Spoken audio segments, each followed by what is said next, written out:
mind sharing your screen? And I'd like to pass it to Mr. Stark. All right, good morning, DACE family, and of course, a very special welcome to our CalPro partners.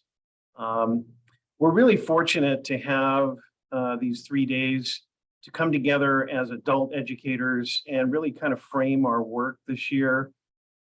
We know our students come to us with enormous challenges, barriers, and obstacles to achieving their dreams, but we also know that they bring enormous cultural wealth, abilities, lived experiences, and other assets. And so helping our students persist in meeting their educational goals, workforce goals, by leveraging their funds of knowledge and adopting really a whatever it takes attitude is really at the heart of our work this year and really always. So thank you so much, everybody, for being here. Really wishing you a great session today and the next couple of days. And I want to wish all of us a productive and, most important, joyful school year. Thank you so much. Thank you, Mr. Stark, for that warm welcome. We truly appreciate your vision, your humanity, and your leadership. So welcome, DACE family, to this 3-day training series. My name is Matthew Oberlander. I'm the Director of Equity and Instruction. I'll be your MC for today. I'll be working closely with CalPro as they present for this really historic DACE-wide learning experience. So on behalf of DACE leadership and on behalf of the Central Office School Support Team, I want to thank everybody for being here today from all of our 10 schools. Hello, everybody out there. It's so wonderful to see all these friendly faces, as small as they may be. Hello, yes, I see some waves. Wonderful. Good to see you all out there. So today's training is a collaboration between DACE and CalPro. CalPro is the state leader in adult education professional development. We've worked very hard with CalPro to identify research-based strategies to help us strengthen our work across all departments to support students in reaching their education and career goals. So today's training, the 10:15 to 12:15 module, and then tomorrow and Thursdays as well, are designed specifically for adult educators working very closely with CalPro, who I mentioned is the state leader in adult ed PD. As a division, we have one shared goal, whether we're classified staff members, maintenance and operations professionals, teachers, administrators, counselors, advisors, or other staff members. Our goal is to ensure that the adult students we serve leave our schools ready for the world. And what that means is that they're ready for college, ready for careers, ready to support their families, ready to contribute to their communities. So to help us achieve that goal, today's topic and this year's professional development theme is improving learner persistence, feedback for growth mindset. So as Kevin mentioned, we're doing something kind of innovative today. We're doing a combination of in-person and Zoom activities. So you'll have a presenter who's coming at you through Zoom, and we're leveraging the power of Zoom to reach all 10 schools at one time. And then you'll have an in-person community building and training activities that are facilitated by your principal or by leadership staff at your school. So we're calling it the Zoomers and the Roomers. You'll have people zooming in and you'll be in the room participating and learning together. So our first activity for today, before we talk about learner persistence and feedback and growth mindset, is to think back when we were in school, or if you're a lifelong learner, you may currently be in school, but let's think back to our favorite teacher. So as you can see on the slide, it says we're going to do a turn and talk with one partner. So for 5 minutes, you're going to tell a partner who your favorite teacher was growing up and why.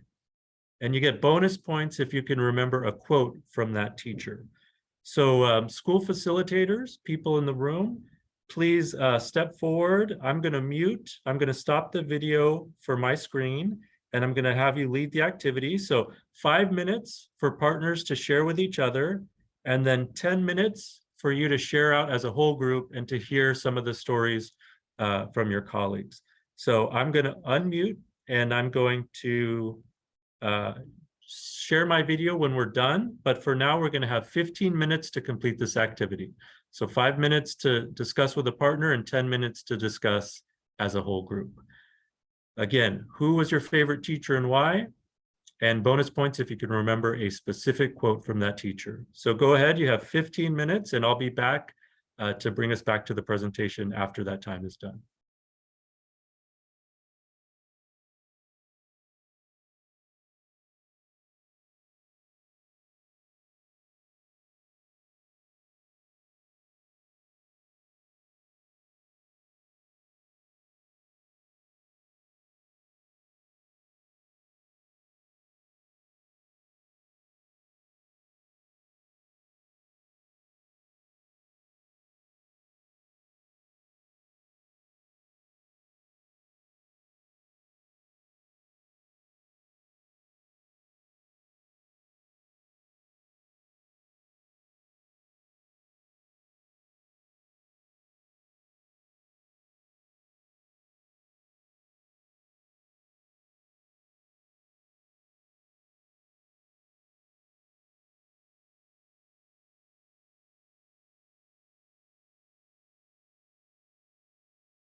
All right, we are back. I hope everyone enjoyed that activity. I hope that your memories of favorite teachers are an inspiration for you in terms of the work we're going to do this year and in terms of this presentation. It was wonderful to see all the body language on mute and cameras flip from different shot to shot as people were talking. That was pretty exciting. So we'll go on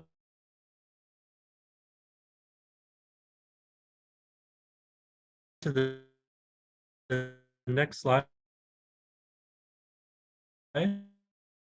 Ruben?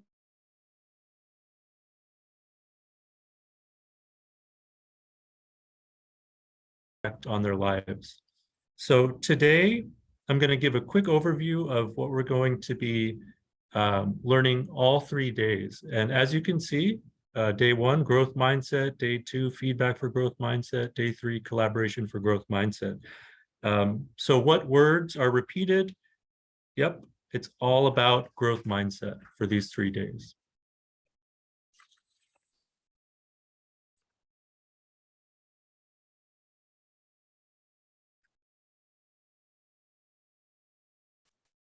We'll go to the next slide, please.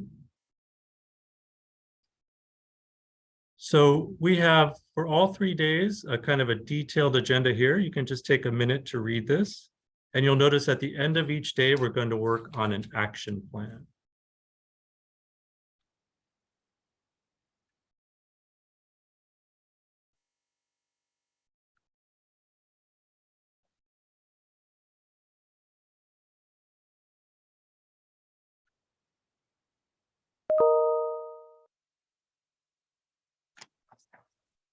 And we'll go to the next slide. So research tells us that learning happens best when we're aware of our knowledge base and our learning goals. So to do that, we're going to start each training with just a check-in to see where we are, to check in on our understanding. So this is totally anonymous. There's no wrong answers. It's just a pre-learning check to see where we're starting. and then we can kind of reflect at the end of each day. So be, totally honest. No one's going to kind of check on this. Our focus is just, how are we learning?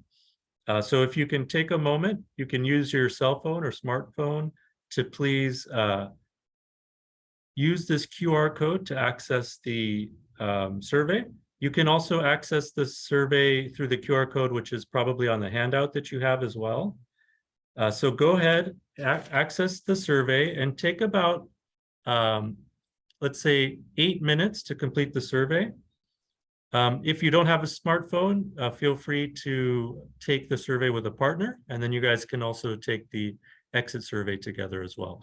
So I'm going to turn off my camera for about 8 minutes, and we're going to complete this pre-survey to see where we are as we begin the learning.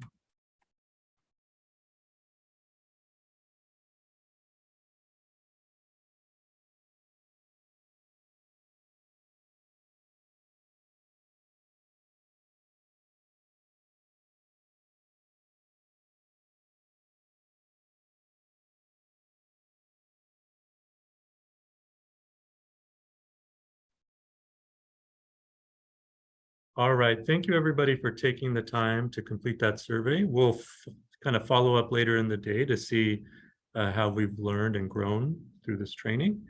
We'll go on to the next slide, please. All right, so, during the last few years, we've experienced a lot as a division, as a district, as a nation, as a planet. We've worked together to overcome some unprecedented challenges. And in the process, we're deepening our understanding of many aspects of education. One of these is social emotional learning, or SEL. So by show of hands, out there at the school sites, raise your hand if you've heard of social emotional learning. All right, very nice, very nice. Some avant-garde camera work going on as well. That's great. So yes, and now raise your hand if you feel confident that you can tell its importance in education.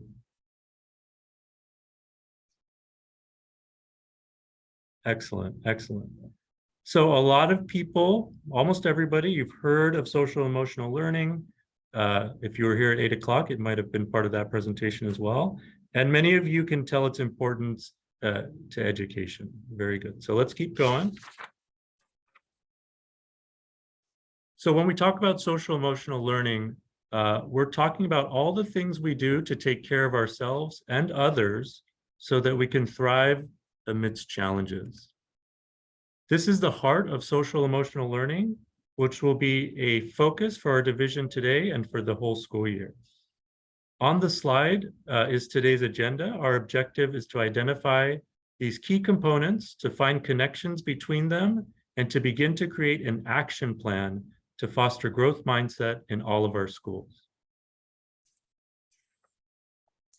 Our work today and this year will be aligned strongly with LA Unified's strategic plan. This slide shows the 4 elements of social emotional learning that LA Unified has adopted from the Collaborative Academy for Social Emotional Learning, or CASEL. The second pillar of the LA Unified strategic plan is joy and wellness. And it's built around these 4 elements: growth mindset, self-efficacy, self-management, and social awareness. Those are the 4 puzzle pieces. These are the critical concepts we use in helping adults recognize the assets they bring to our classrooms, to help them overcome the psychological challenges of returning to school, and to help them cultivate a love for education that will make them lifelong learners. So this year, as I've mentioned a few times, DACE is focusing on the first 2 pieces of the puzzle. First is growth mindset. We'll talk a lot about that today. And then we also have self-efficacy, which is an even more foundational aspect of social emotional learning. So today we're going to explore these 2 elements as the foundation for our 3 days of DACE PD.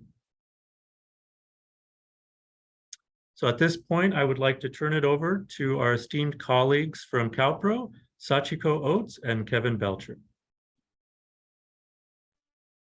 Thank you, Matthew. Let me share my screen. And okay.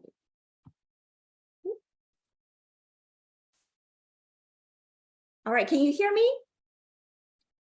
And can you see my screen? We can hear you and see your screen, Sachiko. Perfect, thank you.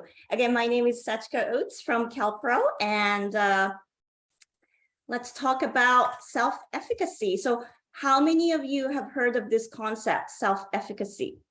It sounds like one of your, yes, thank you, key pieces of your focus. So it is critical to our goal of improving learner persistence. So let's take a closer look at what it is and how it relates to learner motivation and persistence. Then we're going to talk about how to build it through a growth mindset. Okay, so we're talking about learner persistence and motivation. So let me ask you, please think for a moment. Is there a particular point in time when attendance drops in your class? One of the studies done in England found that attendance was steady at about 70% for the first 3 weeks. Then it drops to 57% by the 9th week. Is this similar to what happens in your class? Yes, no. So the findings show that it is critical that we engage our students in the first 3 weeks of class in order to avoid that drop in attendance. So first 3 weeks is key. And how do we do that? Now let's look at how engaging students and building self-efficacy are connected. Self-efficacy is defined as the confidence a person feels in their ability to succeed in a certain area, like becoming more literate. And why does that matter? Because if students are more confident, feeling, okay, I can do this, whether it's reading a certain type of text or solving a particular type of math problem, that has a positive effect on progress and outcomes. When students have small wins along the way and feel confident, they persist. Therefore, we want to support that self-efficacy, which may have been damaged in previous educational or life experiences for our adult learners, right? And now let's take a look at this quote on perceived self-efficacy by Albert Bandura, who actually coined the term self-efficacy. I will give you a few seconds to read quietly and take it in.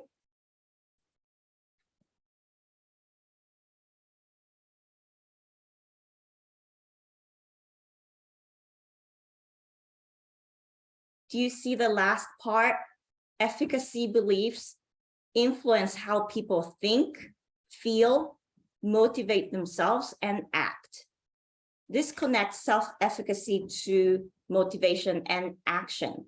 When students have a strong sense of self-efficacy, their motivation increases, and when they are motivated to take action, there are greater chances that they will persist in our classes despite any obstacles they may face. So that's the connection between motivation and self-efficacy.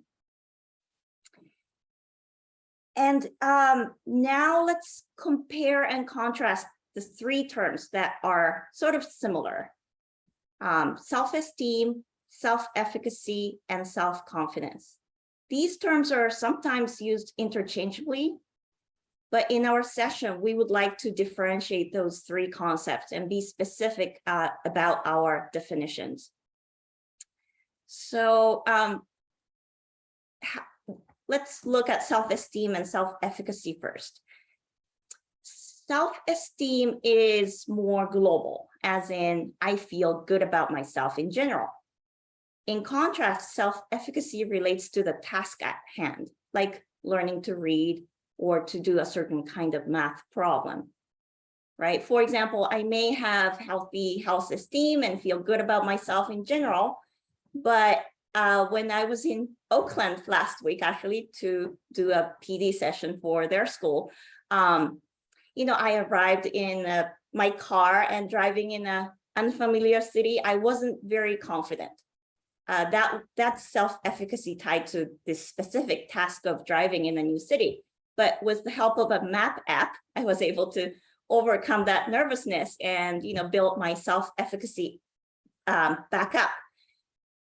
But on the other hand, in my youth, for example, I did not feel so good about myself in general, not as self-assured, but school was a safe place for me. And I believed I can learn to do algebra, for example. And that's why I was determined to pass the class. So do you see the difference? We, of course, want our students to have both self-efficacy, self-esteem, but as educators, our first focus can be more directed and specific self-efficacy. And now, what's the difference between self-efficacy and self-confidence?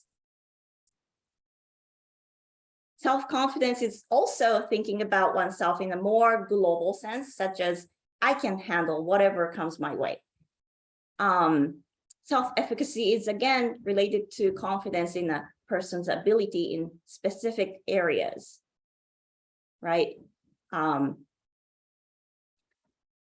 For example, I can write a 5-paragraph essay. As you can see, self-efficacy is more related to specific skills or tasks. And when we provide specific feedback with effective learning strategies and appropriate support, we are nurturing their sense of self-efficacy.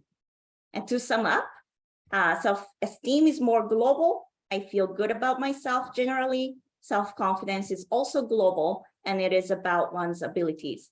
I can handle whatever comes up. And self-efficacy is more related to specific skills or tasks. I can master this subject if I just keep working at it, right? And finally, self-efficacy can be affected when one makes a mistake or when the task is challenging. And this is why fostering a growth mindset through proper feedback is important. All right. And that's a good segue for the topic your district is focusing on this year, feedback for growth mindset. And as you can see, it is one of the 9 strategies that CalPro identified for developing self-efficacy to improve learner persistence. And I believe we're taking a break, but after the break, we'll be zooming in on this topic. But do you have any questions before we take a break? And I can stay on for a few minutes in case anyone has any questions during the break. But it's now break time, and let's take 10 minutes. And on-site facilitators, please set your timers for 10 minutes. And Kevin will take over after the break. All right, it's a little bit early, but enjoy, and we'll see you back in 10 minutes.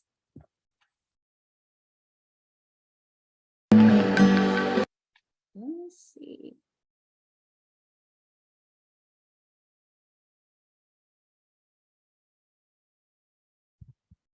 Welcome back, everyone. So we'll go ahead and bring it back here and get us started for our second part to this webinar as we look at growth, as we continue to look at growth mindset. And I wanted to, before we dive into our growth mindset,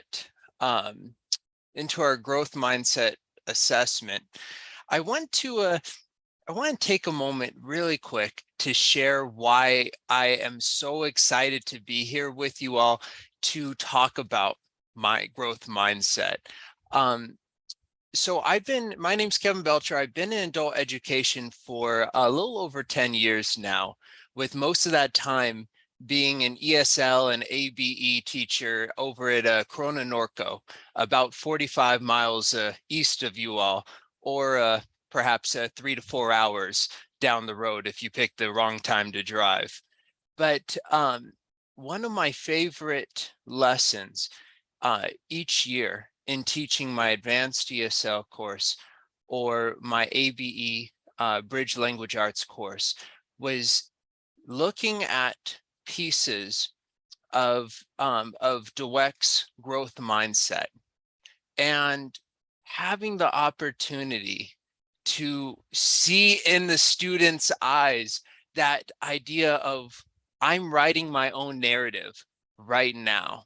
I am on that journey to where I want to be right now. And it doesn't matter where I'm at in that journey. What matters is that I am on that journey and I haven't got there yet, but I'm going to be there. And so if you sense a little bit of excitement from me on this topic, I want you to know that it's genuine, and it's remembering what that meant to my students, as well as what it has meant to me too, as it has changed, as this idea has really changed my life and my life as an educator too. And so one of the ways to get us into our growth, thinking about growth mindset for both our students and for us, we're going to take a look at a mindset, or we're going to take a mindset self-assessment.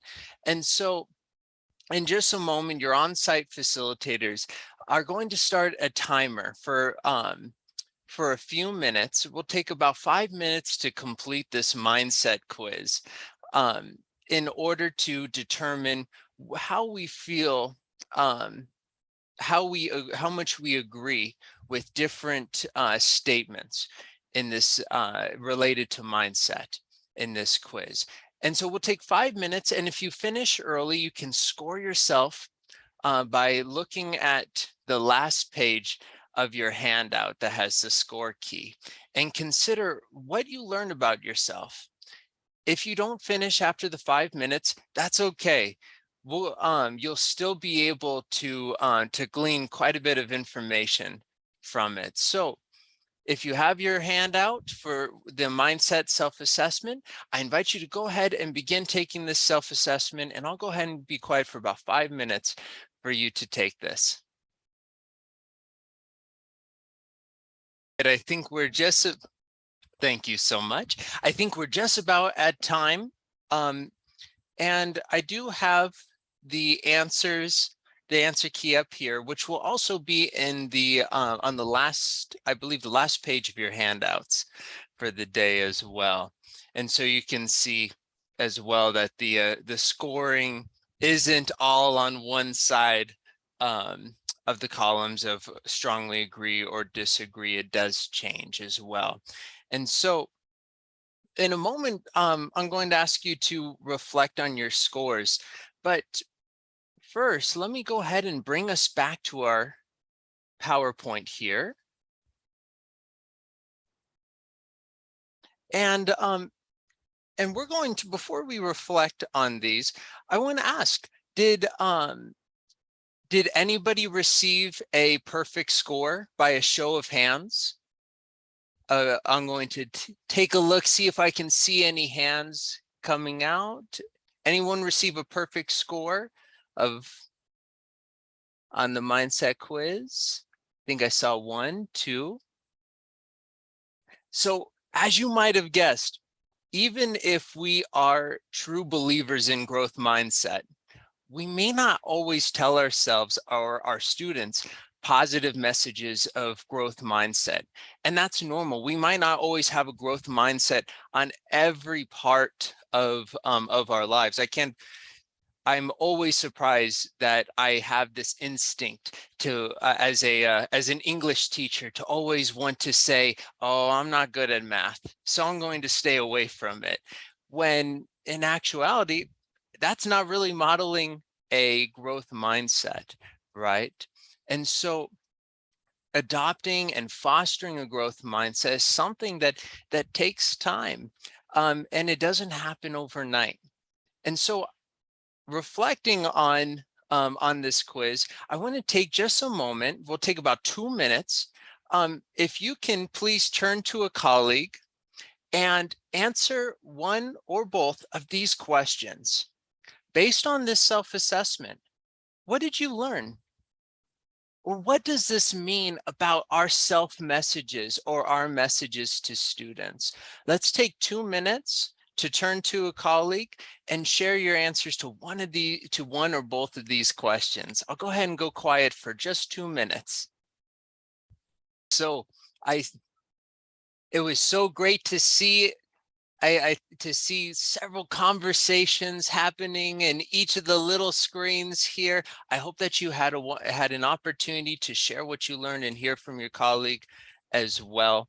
And I want to take this opportunity for us to have another perspective on growth mindset. As we take a look at a video by the Stanford educator, Dr. Carol Dweck. This is a TED Talk, you might have seen this before, about a research related to growth mindset. And as you're listening, consider how a growth mindset might influence themes of equity and persistence in our schools. And so I'm going to make sure that the sound is on here. Now let's go ahead and take a listen.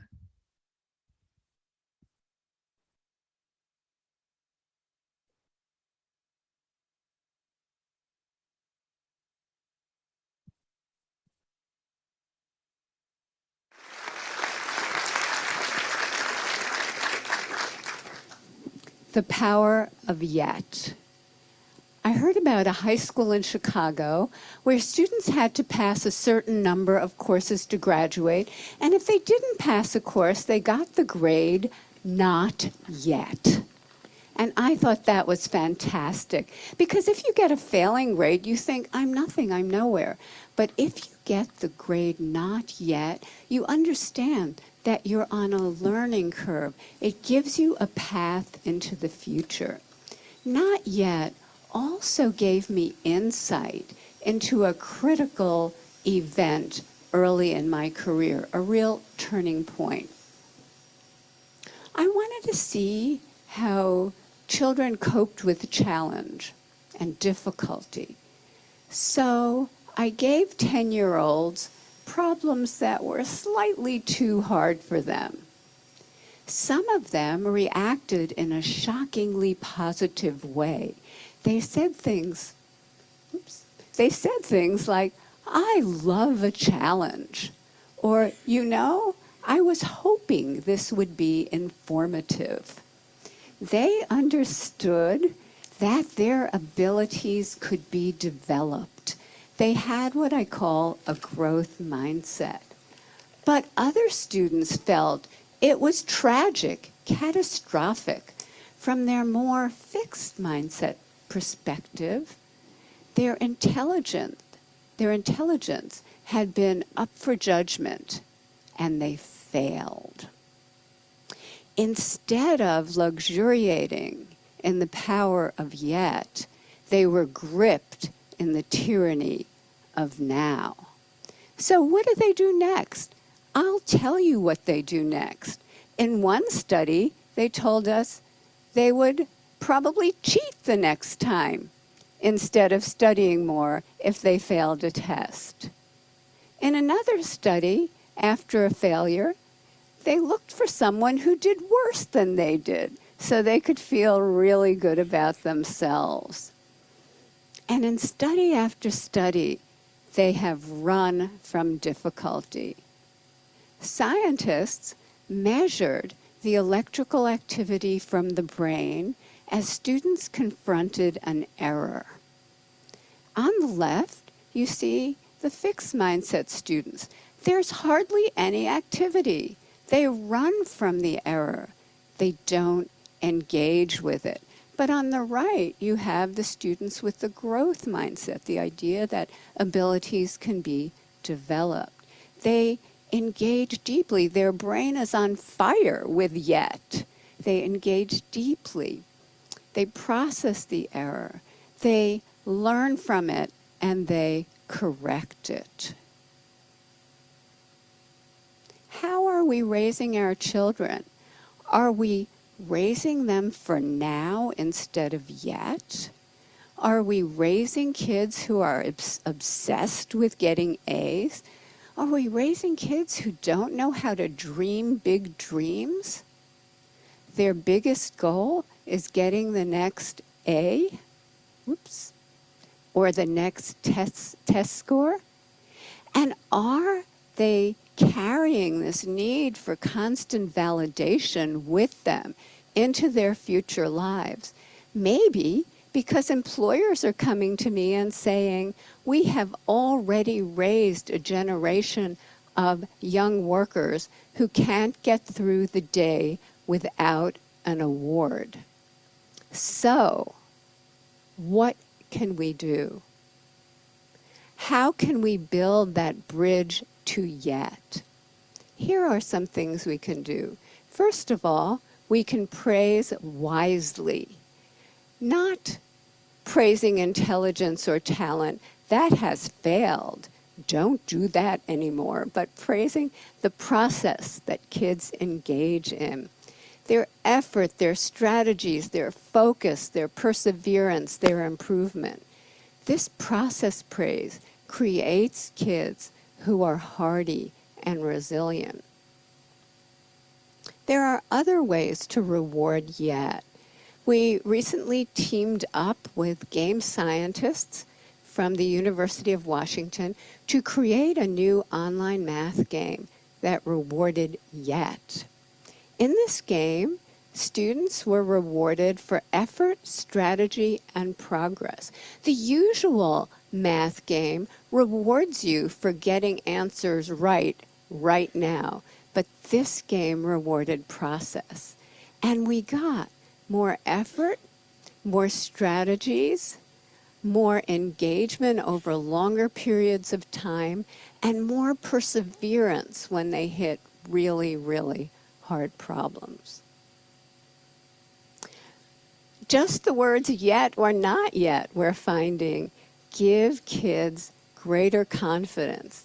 Give them a path into the future that creates greater persistence.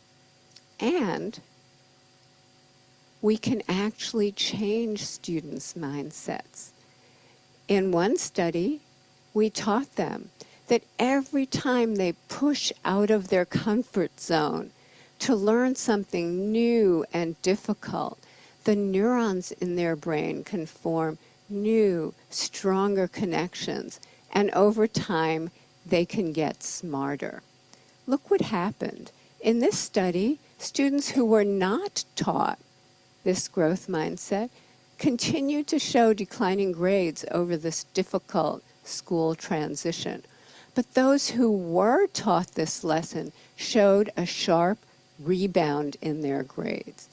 We have shown this now, this kind of improvement, with thousands and thousands of kids, especially struggling students. So let's talk about equality. In our country, there are groups of students who chronically underperform.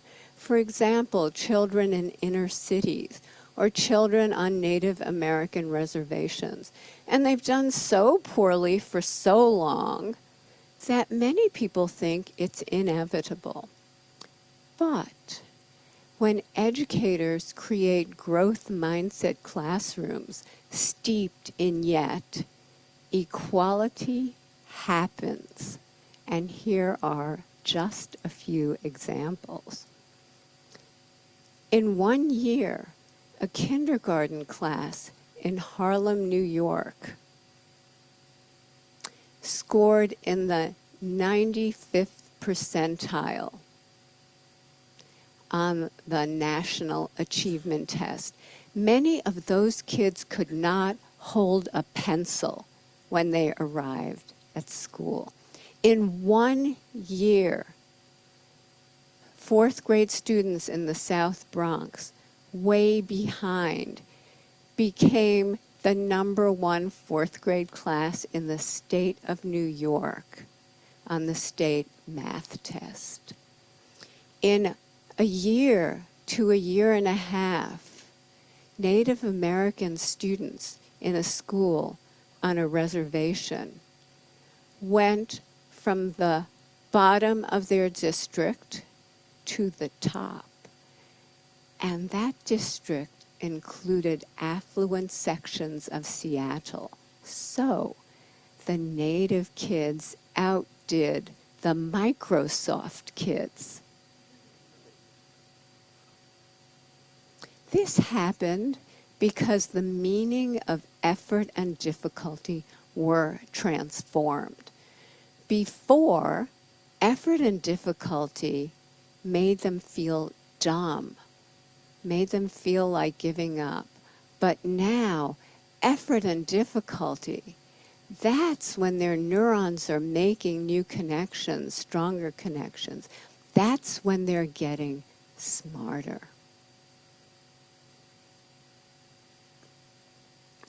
I received a letter recently from a 13-year-old boy.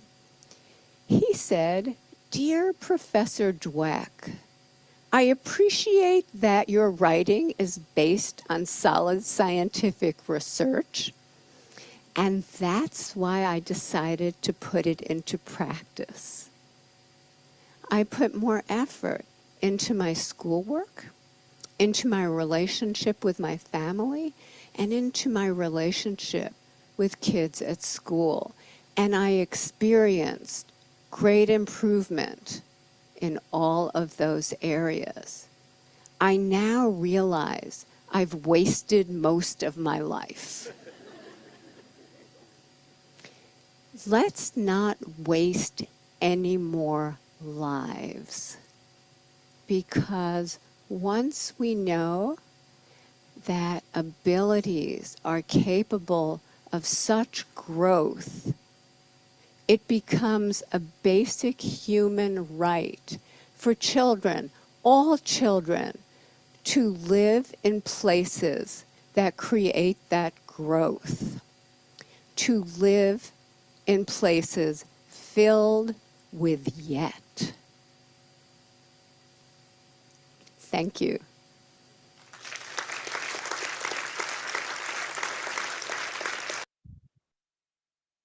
I love that. I love the idea of focusing on the process and praising the process, and the idea that our students can, and ourselves as well, can form new connections in the brain and build stronger connectedness in our neurons. So one of the key points of Dr. Dweck's talk is that our mindset is critical to what we can achieve. And so I want to take a moment to review how growth mindset and fixed mindset differ. So as you've seen, people with a growth mindset tend to believe that one's intelligence, competencies, and abilities can be developed. A student with a growth mindset will have an advantage in boosting his or her self-efficacy. People with a fixed mindset, on the other hand, may believe that we're born with intelligence, competencies, and abilities that cannot be changed. Students with this mindset tend to give up if something is too hard. They would rather not do something than fail. So when students don't do well and begin to use negative self-talk, we can intervene with feedback that uses growth mindset language to reinforce to students that mistakes are part of learning, that we learn when we are challenged, and that success takes time and effort. So let's take a look at a few examples. So as one example, if a student were to say that this is too hard for me, then we can say, if it were easy, you wouldn't learn. We learn when we are challenged. If a student were to say that I'm not good at this, then we can ask, which part was difficult? Let's look at it together. Another example might be if a student were to say, I got it all wrong. Well, you can counter with mistakes are expected and that's how we learn. If a student were to say that I'll never get better than this, you can say, look at all the progress that you've already made. And do you remember when you were only able to do this? And now look at everything that you've done. So these are some of the examples of feedback that you can give to students. But now let's go ahead and try it for ourselves. So if you have your phone available, if you can please scan this QR code or go to the URL that's on the screen here, which is answergarden.ch//2521223, although I do think that the QR code is a little bit easier here. If you could go to this URL and provide feedback to this student. So the student says here, I don't belong in this class. I only went to elementary school in my country and I need to start at level 1. As a former ESL advanced and intermediate teacher, oh boy, I heard this a lot. What feedback can we give? Please go ahead and go here and add a comment sharing what feedback we could give this student. We'll take just about a minute and a half.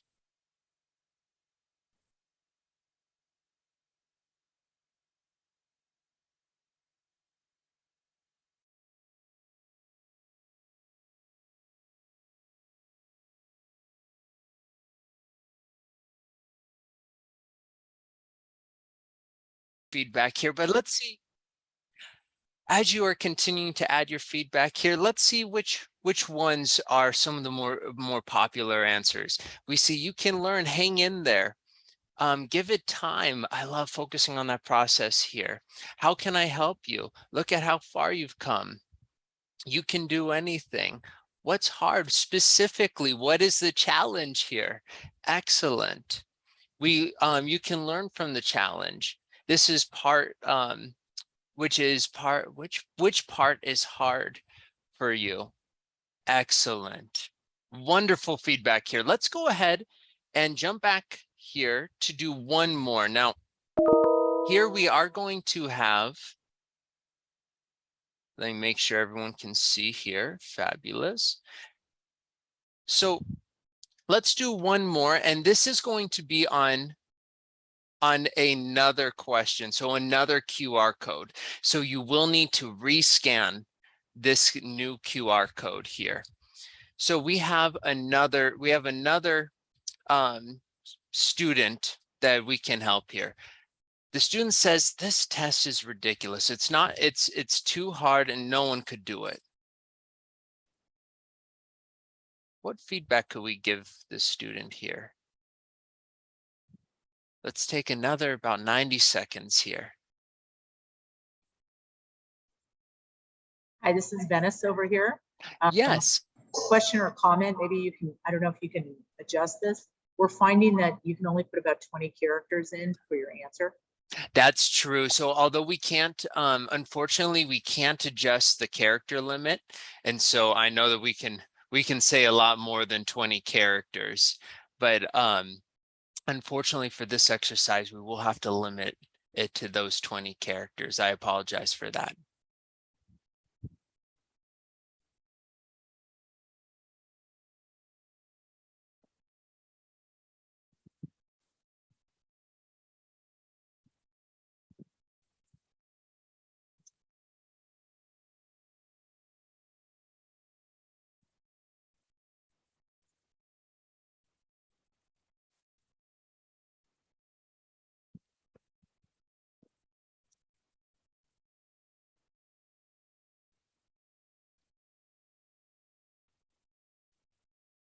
All right, so let's see. So the student says this test is ridiculous. No one could do it.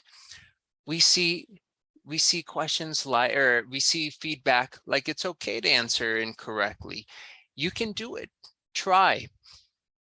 You will learn from the challenge. You are capable. I love that front and center. Just try, give it your best. Do the parts you can. You might do better than you think. That surprise factor is so important. Wonderful. And there are so many other great answers that you put here. We don't have time to go over all of them, but I want to thank you so much for sharing this feedback with us. And I'm going to go ahead and bring us back to our presentation. And I'm going to pass it over to Sachiko to share with us how do we learn new things, and how can we manage errors?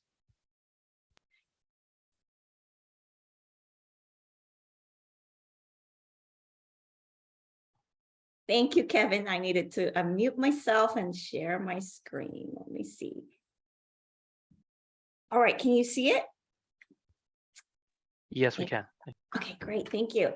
So like Kevin was saying, another thing that that can help students reframe their negative self-talk is to put things in perspective.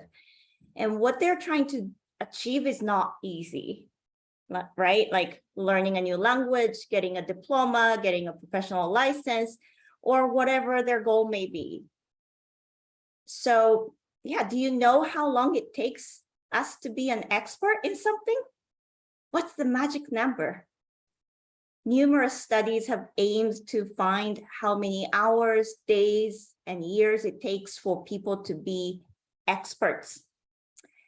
While one study found that it took 21 days to develop new habits, another study claimed 10 years, another 20 years, and yet another claim that it took 10,000 hours of practice to become good at something.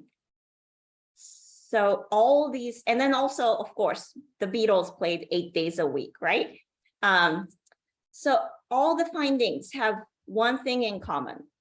And to be good at something, we need sustained effort through persistent practice. And reminding our students that may help. And we can provide students with this valuable information to help them understand that deep learning takes time and patience. And improving your skills requires moving beyond your comfort zone, right? Growth mindset, connecting the neurons.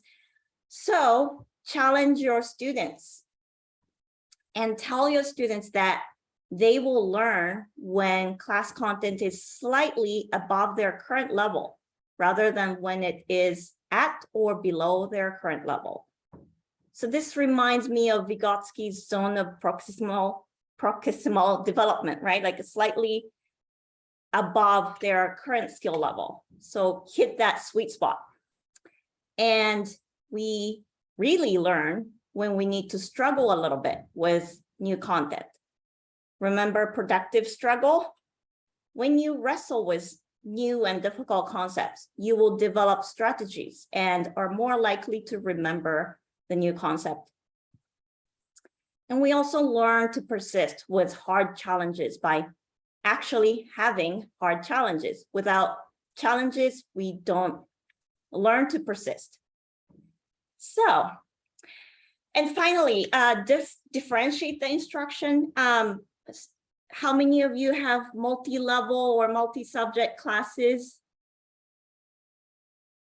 Yes, so that can be difficult, but differentiating instruction can help provide a more challenging version of an assignment for more advanced students, and make sure your beginning level students are not becoming too frustrated to the point that they would give up. And it may also be helpful to explicitly discuss the growth mindset and how our brains work, how neurons are being connected in your class. Okay, and then what else can we do? Remind your students that we can turn mistakes into opportunities to learn, right? And we as educators, teachers can share a personal story with students about how having a growth mindset and managing errors helped you accomplish something challenging, and emphasize how you worked hard, tried new strategies, got help, and learned from your mistakes. And also another way to help students manage errors is to have each student discuss or write about a mistake he or she made in the past, and how she or he felt about it, how they feel about the mistake now, looking back. So those are some things that you can do in your class to support developing growth mindset. And now I think we are moving on to an application activity. You get to do this at your site. And Matthew, would you take over to set up this activity? Absolutely. And I just want to thank Sachiko and Kevin for all that you've done today. Dace, let's give them a warm round of applause, but they probably can't hear it. So let's kind of maybe wave our hands or shake our hands or something like that, so they know that we appreciate what they've done for us today. Thank you so much, Sachiko and Kevin. That was wonderful. Today, we've learned a lot about growth mindset. It's a foundational and important part of social emotional learning, and also a critical element of adult learning and of adult education. So colleagues, we're going to go deeper with giving positive messages for growth mindset when students may be discouraged or have a fixed mindset. And we're going to do that through a museum walls activity.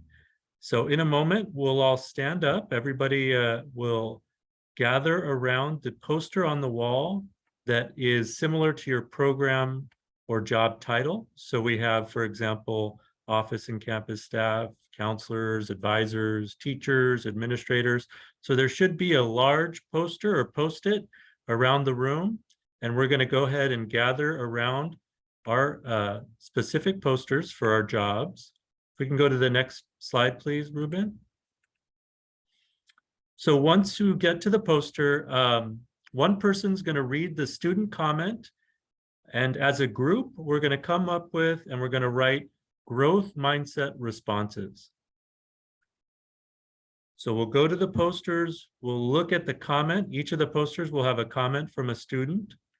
And then we're going to write onto the poster examples of a response that helps to promote growth mindset, that helps to promote the power of yet, that helps to make people understand that they can learn, they can grow, they can persist, and they can succeed. So if you have more time after you've written comments, you can walk around the room and you can look at other posters and get more ideas. So if we can go to the next slide, please, Ruben. So that's part 3. Once you've written your comments, you can walk throughout the room, look at all the different posters and get other ideas and discuss ideas with colleagues. So if we can go back, please, to the last slide, Ruben.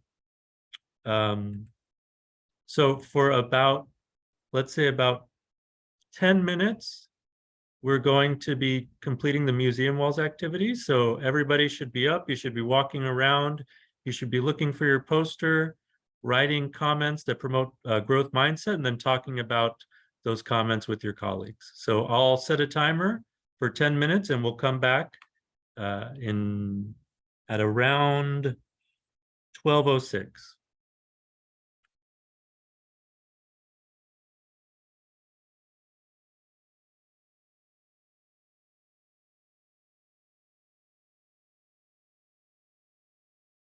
All right, we are back. Thank you, everybody. I could see everyone walking around and could see some spirited discussions. I'm really glad you had the opportunity to practice and to learn from each other. As we all know, and as we have learned throughout today, language is incredibly powerful. It influences a person's mindset, and mindset really makes a huge difference in terms of a person's ability to reach their goals and to succeed. It's an important part of adult learning and of adult education. So we're going to go on to the next slide, please. So for the final activity of each of the 3 PD days, each of us will have the opportunity to create a personal plan for action research, which means we'll simply consider how we would conduct research on the effectiveness of implementing a strategy related to growth mindset. This will be your exit ticket for each day. So you'll work on it a little bit and then kind of show it to your colleagues and your administrators when you're leaving as an exit ticket. So we'll go to the next page. If you open your last page of the handout that you have, there's an action research plan template, and we're going to start working on that now. It looks like what you see here on the slide. And don't be put off by the words action research plan or by the title action research plan. This just means we're going to think of a way to implement what we learned today, and we're going to monitor and measure how students respond. Is it working? Do we need to make changes to improve the outcomes? So the template has a strategy, it has a research question, what you will do, what the expected results are, and how you would measure the effects. So all of us are going to kind of put on our scientist caps or our graduate student caps, and we're going to be deliberate and intentional in how we use what we're learning in our classrooms and in our schools.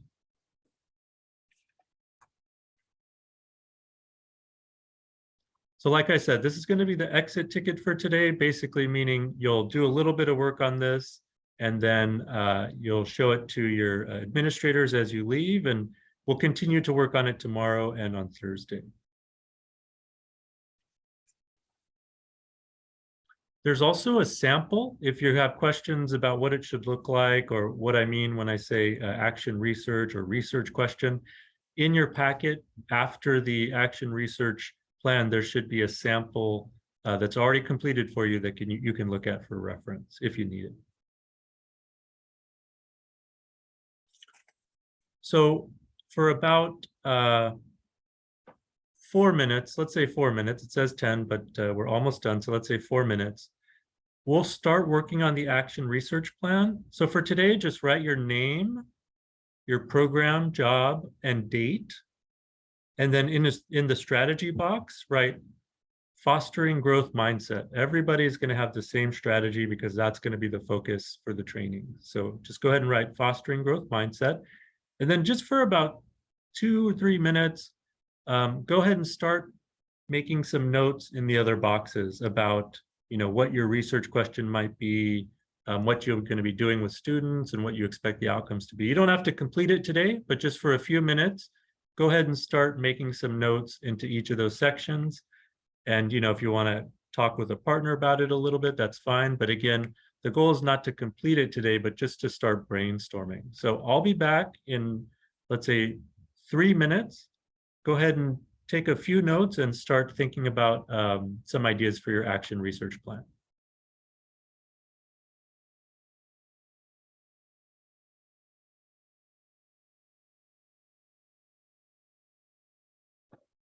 All right, so hopefully you were able to start that process, get some notes down. Again, this is a work in progress, this action plan. It's not done today, it's not done yet, but it will be done by Thursday. And I think this is going to be really exciting because we all, as a system, as a division, as a DACE family, we will all be studying this together. We'll all be trying to figure out how growth mindset can be used to support our students. So that's a really powerful thing when we're working and learning together. So we're going to finish up. We're going to wrap up for today by looking at our objectives. So let's reflect on our objectives today and consider if we met them. So do we feel we're better able to describe the connection between social emotional learning, self-efficacy, and adult learner persistence? Do we feel we're better able to describe growth mindset? Do we feel we're better able to refine and use growth mindset messaging to improve learner persistence? So go ahead and just take a minute to reflect on that. We'll go to the next slide, which is a preview of tomorrow. So today we really talked a lot about growth mindset. We did a little bit with feedback, but tomorrow is really going to be focused on growth mindset and specifically feedback to promote growth mindset. We'll talk about elements of effective feedback tomorrow, and we'll continue to work on that action plan. That is a work in progress. So for today, the final activity we'd like to ask you to do is once again, use this QR code up on the screen or on your handout. Use your smartphone to access the post-session survey. And please complete the survey so that we get a sense of what you've learned, and so that you can kind of track and reflect on what you've learned today. I want to again thank everybody who's participated today. We know these PDs were optional, and so we really do thank you for being here. We're very excited to be focused on feedback for growth mindset, because we really truly believe it's a research-based way to support adults in persisting and reaching their goals, which is what we're all about. I also want to thank our CalPro partners for the time, energy, and effort they put into creating a wonderful training for us today. And I also want to thank Mr. Stark, who really supported and advocated for us to be able to do a adult education specific PD for all of our DAYS teachers and team members at all the school sites. So thank you to everyone. Once you finish this survey, you'll be done for today in terms of the 10:15 to 12:15 module. And I believe it's lunchtime. And then after that, there will be the school PD in the afternoon. So thank you again, and let's give our CalPro members a round of applause one more time as we close the session. So thank you, everybody.